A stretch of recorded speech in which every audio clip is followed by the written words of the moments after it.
আলহামদুলিল্লাহ পরিবারের সবার সাথে একসাথে প্রথম সেহরি এবং প্রথম ইফতার করলাম। আল্লাহর কাছে লাখো কোটি শুকরিয়া। দেখতে দেখতে কিন্তু একটা রোজা অলরেডি চলেই গেল। হ্যালো এভরিওয়ান, আসসালামু আলাইকুম। সবাই কেমন আছেন? আশা করি সবাই অনেক বেশি ভালো আছেন। এখানে সেহরির জন্য আম্মু একটু গরুর মাংস রান্না করবে, তাই সব কিছু রেডি করে গরুর মাংসটা বসিয়ে দিল।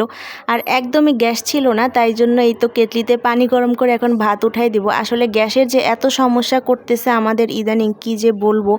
তো যাই হোক, রান্নাবান্না তো করতেই হবে। তো এখানে বেশি কিছু রান্না করা হয়নি, জাস্ট গরুর মাংস আর পাতলা ডাল করা হয়েছিল। তো এই তো উঠে গেলাম সেহরির সময়, আর এই তো সবাই মিলে একসাথে এখন সেহরি করে নিব।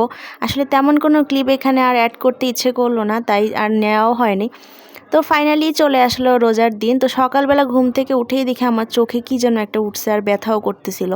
তো যাই হোক, এখন এই তো ইফতারের আয়োজন করতে হবে, তাই প্রথমেই মশারি ডালটা ভিজিয়ে নিলাম পেঁয়াজুর জন্য। আর গতকাল রাতেই মানে সেহরির সময় ছোলা বুটটা ভিজিয়ে রেখেছিলাম, এটাকে এখন সিদ্ধ দিয়ে দিলাম। আর এদিকে তো আম্মু একবারে রান্নাবান্নাটাও সেরে ফেলবে, তাই মাছ বের করে নিল। পাবদা মাছ দিয়ে ফুলকপির একটা তরকারি রান্না করে নেবে। তো ফাইনালি এই তো রোজার মানে ইফতারের জন্য আর কি সব কিছু রান্নাবান্না শুরু করে দিল।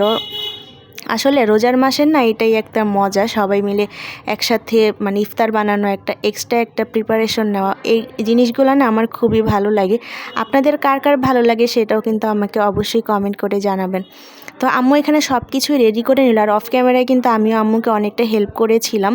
তো যাই হোক, এখানে আম্মু পেঁয়াজু আর বেগুনির যে প্রিপারেশনগুলো এগুলো নিয়ে নিচ্ছিল, আর অন্যদিকে মাছের তরকারিটা হয়ে গেছে, এটা এখন নামিয়ে নেবে। তো ভাজাভুজিগুলো এখানে করে ফেলবে, আসলে সময়ও বেশি ছিল না ইফতারের আগে এক মুহূর্তে। তো প্রথমেই বেগুনিটা আম্মু এখানে ভেজে নিল। বেগুনি খেতে না আমার এত মজা লাগে কি বলবো।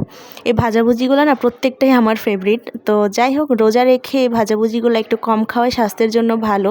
তো আম্মু এখানে বেগুনিগুলো ভেজে তারপরে আলুর চপ ভেজে নিল, তারপরে এখানে লাস্টে পেঁয়াজগুলো দিয়ে দিল।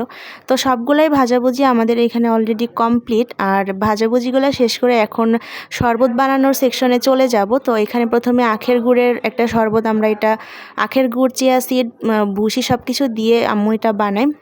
তো ওটাকে রেডি করে রেখে দিলাম। তারপর এখানে সালাদের জন্য শসা টসা কেটে নিলাম।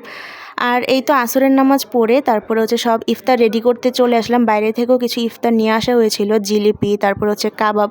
আর যত যাই থাক ভাই, জিলিপি ছাড়া কিন্তু আমার ইফতার হবে না, মানে মুড়ির সাথে আমার জিলিপি লাগবেই। তো আলহামদুলিল্লাহ সব কিছুই টুকটুক করে গুছিয়ে নিচ্ছিলাম, আর খুব ভালো লাগতেছিল। কিন্তু একটা বিষয় মন খারাপ ছিল, যে আমার আব্বু ছিল না ইফতারিতে। প্রথম ইফতারটায় আসলে আব্বুকে মিস করেছিলাম। তো যাই হোক, এদিকে এই তো শরবতগুলোও রেডি করছিল। আসলে আমি ভিডিওটা মেক করে এখন ভয়েস দিচ্ছি একদম ইফতারের পরে, এত টায়ার্ড লাগতেছে।